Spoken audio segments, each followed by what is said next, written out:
final segment of the show. Welcome back to DraftKings contributors Garion, Thorne, and Nick Friar. It is time for All Star Game Cover the Bases. Favorite sportsbook plays for the MLB All Star Game tonight, gentlemen. So, first base, National League favorite on the money line, minus 120. Garion, do you like the favorite, or would you take the AL at even money? There is something deep inside me, and it's actually not even that deep, that is just screaming, this is an exhibition game. Just take the even money. Why would you ever bet a favorite, even if they are the home team? But at the same time, I just look at the pitching disparity in this game. We talked about it a lot in the first segment. This game's at Coors Field, and generally you say, okay, well, who is the better offensive players? No. Who is the better pitchers? Who is the guys who can negate contact and really take Coors Field out of play? And if you're telling me that after Max Scherzer, we get into a territory with, again, Corbin Burns, Freddie Peralta, Zach Wheeler, arguably the next three best pitchers in baseball so far this season beyond Jacob deGrom, and the American League's going to what? We've got Lance Lynn and Kyle Gibson going to be filling out like the second, third, fourth, and fifth innings. I just think that's such a massive disparity. So even though in general, I feel like taking the favorite in an exhibition game is really dumb, I am going to be dumb and take the favorite. Nick, are you also going to be dumb? Yeah, I'm usually dumb on this show anyway, so I have no problem joining Garion in this one. I thought going into this that I was going to lean towards the AL because they haven't lost since 2012, and they've only lost 3 times since 1997 in the All-Star game. And obviously there's a tie mixed in there. But I thought I liked the AL's lineup a little bit more, but I've kind of flip-flopped there. But like Garion said, it comes down to the pitching staffs. And I'm sorry, when I see Nathan Eovaldi on your pitching staff and Aroldis Chapman, who has struggled of late, I know he was good early in the season, but it's just like, is this really the all-star pitching staff that I'm seeing up from the American League? So I just like the names that we've seen, from the National League side. And that's even with, we're not seeing deGrom, we're not seeing Darvish, we're not seeing Woodruff, the guys who have stepped up to replace them too. I love this staff. So I'm always going to go with good pitching over good hitting, even I guess especially at Coors Field where you're going to really need that. All right, second base, Nick. The total runs for this one is set at 11. Are you going over or under? Yeah, so this one may seem confusing to some who were watching when we're talking about the showdown portion of the segment, the DFS portion of the show, but I actually am going to go with the under here as much as I'm taking hitters throughout the showdown because the over for tonight's game has only hit once since, I believe it was since 2015. And they scored 14 runs in that game between the two. And I know last time the All-Star game was held at Coors Field, we saw 21 runs scored, but that was also in 1998. So, we're talking about foreign substances on baseballs now. I think that we had a different type of foreign substance that was being in use back then, whether it was both pitchers and hitters. Anyways, I just like the pitchers more in this all around. I just, when it comes to the showdown portion of it, I don't feel as comfortable like knowing who's going to go out there. But when it comes to just straight up who's, what's the run total going to look like, I trust that the pitchers are going to keep this down as much as they may push the limits. I'm thinking it's going to be 8-9 runs. So I still feel comfortable taking the under there, though. Garion, what about you? Over or under?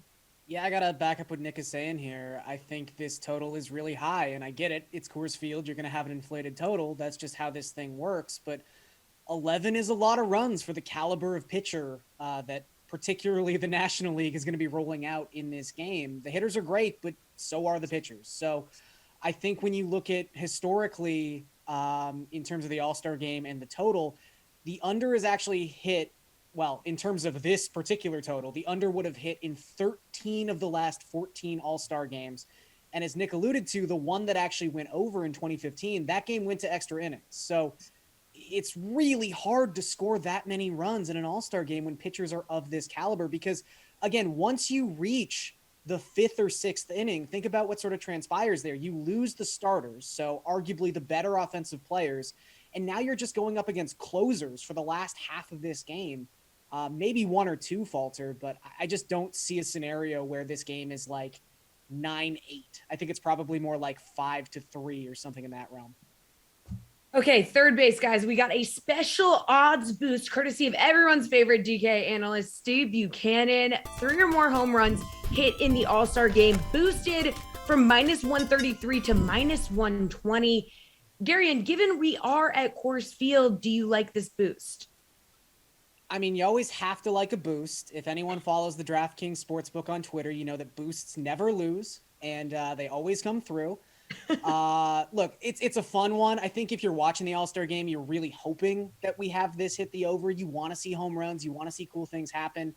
But if I'm going to take the under, I sort of have to correlate that and say that I like the under here too.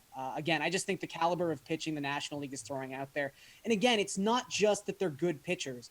They're incredible strikeout pitchers, which is really the key to pitching at Coors Field. Even like German Marquez, who is the last pitcher on the National League's roster in terms of like actual skill, has had an amazing ERA at Coors Field this season and has been pitching out of his mind the past month. So I just feel like runs are going to be at a bit of a premium tonight, or at least more than people expect.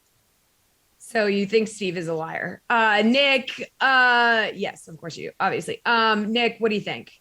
Do you also think Steve is a liar? My natural reaction is to fade Steve, and it's not because of his analysis. I mean, he does a great job with that, but I feel like it's more out of emotion. But actually, I am with him tonight as much as I'm with Garion on taking the under, because in 2019, we had 2 home runs. We're at Coors Field, so I would think you're going to at least see one more than what we saw in 2019. We had a ton in 2018. Obviously, that was the run scoring game.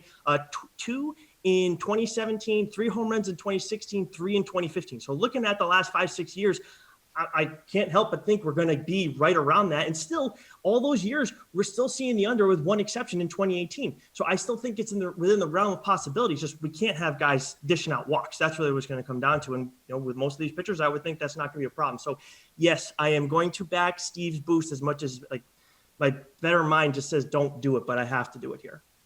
Okay, Nick, you got to do it. Now take us home. Any other All-Star Game props catching your eye here? So this one I was waiting for the second that we found out that Ohtani was going to be the starter and the leadoff hitter. For a run to be scored in the first inning. In general, I was thinking, okay, I'm going to go with no here because that hadn't happened. It's been scoreless over the last 3 All-Star games in the first inning, but the 3 before that we did see runs score. But I figured, okay, we're going to see 2 dominant starters. I was actually kind of hoping we'd see Scherzer because I feel like he's just going to be out there mean mugging.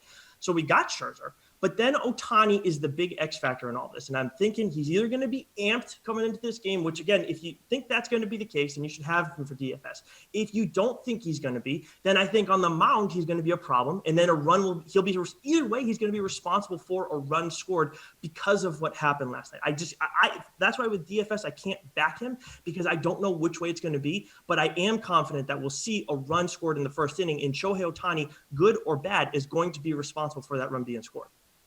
All right, Garion, talk to me. Any other props catching your eye? Yes, I'm going to keep sticking with the under theme here. I'm just going to take the American League team total under. It's set at 5.5. The under is -120. So even if you're someone who doesn't necessarily want to take the under in this game because it is scary, I understand that. It's still Coors Field. It's still a bunch of amazing hitters. I think this is the safer play because, again, if you're going to pick a side here that definitely has the advantage from a pitching perspective, it is the National League. So maybe the NL wins this game like 13-2 or something like that, and the under here hits and the over hits in the game. But I do think this is the safest bet on the board. I don't think the American League is scoring 6 runs tonight.